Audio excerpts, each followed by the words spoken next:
সকালে 5:30টার দিকে ঘুম থেকে উঠে মায়ের ফুল দেওয়া দেখে ওই যে বাবা লাইট নিভিয়ে দিয়েছে, সেগুলো দেখে বাগানের দিকে একটু গেছিলাম ফুল তুলতে। বেশ কয়েকটা ফুল হয়ে আছে সুন্দর সুন্দর। তারপর কাকু জেঠুরা এলো, ওদেরকে চা দিল, আর ওরা বেশ কিছু শোল মাছ টোল মাছ ধরেছে। তো এই ব্যাগটার কাছে জানো তো রেমু খালি গন্ধ শুকছিল আর ঘুরঘুর করছিল। যাই হোক, তো তারপর রেমুকে আমি বিস্কুট টিস্কুট খেতে দিলাম, দিয়ে বইটা ঝটপট পড়ে মা আমাকে মুড়ি দিল। 4টে ছাতু হয়েছে আছে। তারপর মা বললো কিছু শাক তুলে আনতে, তো আমি সেখানেই গেছি, মানে বাগানে আর কি, শাক তুলে আনার জন্য। লাল মারিচ, সাদা মারিচ, 2 রকমের মারিচ তুলেছি। তো সেগুলো এনে দিতে মা সেগুলো আর অন্যান্য আনাজপাতি কাটছিল। আর আমি তারপর এই ফুলটা দেখছিলাম, ঘন্টা যাবার কাজ হয়েছে না তো। রেমুকে মুড়ি দিলাম, আমের বাবা মুড়ি খেলাম। তারপর বাবা এই যে ঢ্যাঁড়স তুলে এনেছে।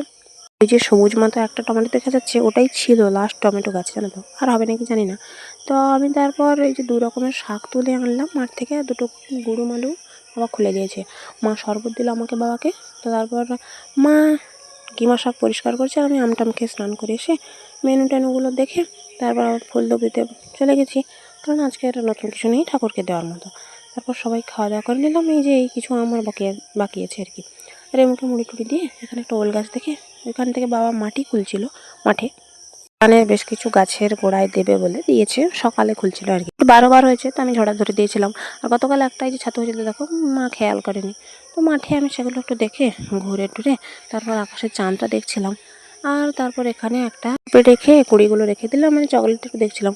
বাবা লাইন দিতে বললো, লাইন দিলাম। তারপর বাবা বাড়ি এসছে খেজুর কুল নিয়ে, সেটা খেতে মার জন্য রেখে তারপর রেমুকে মুড়ি দিয়ে সবাই মুড়ি খেতে বসে পড়েছি। কাকু জেঠুরা এসছে, মা ওদেরকে চা করে দিল, আর আমরাও খাওয়া দাওয়া করে নিলাম।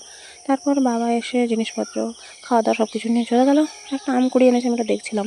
তো আমরাও খেতে বসে পড়েছি। রেমুকে আবার মুড়ি দিয়ে দিলাম। জানো তো, আমি আলু ভাজা দিয়ে বেশিরভাগ মুড়িটা খেয়ে নিয়েছি, চপটা শেষের দিকে খেয়েছি, সেদিন একটু ঝাল ঝাল লাগছিলো। মা আবার আম কাটলো। আজকে চাঁদটা কি সুন্দর হয়েছে দেখেছো, বেশ ভালো লাগছে। তারপর রেমু তো ঘুমিয়ে গেছে, আমি একটু ছবি টবি তুলে ঘুম চলে গেলাম। রাতের মাঝে মাঝে কিছু পাখি টাকি ডাকছে, কী করছে এটা শুনছি। যদিও ঘুম ভালো মতো হবে না, কাল আবার ভোরে উঠতে হবে। যাই হোক, চলো আজকের মতো টাটা, সবাই ভালো থেকো।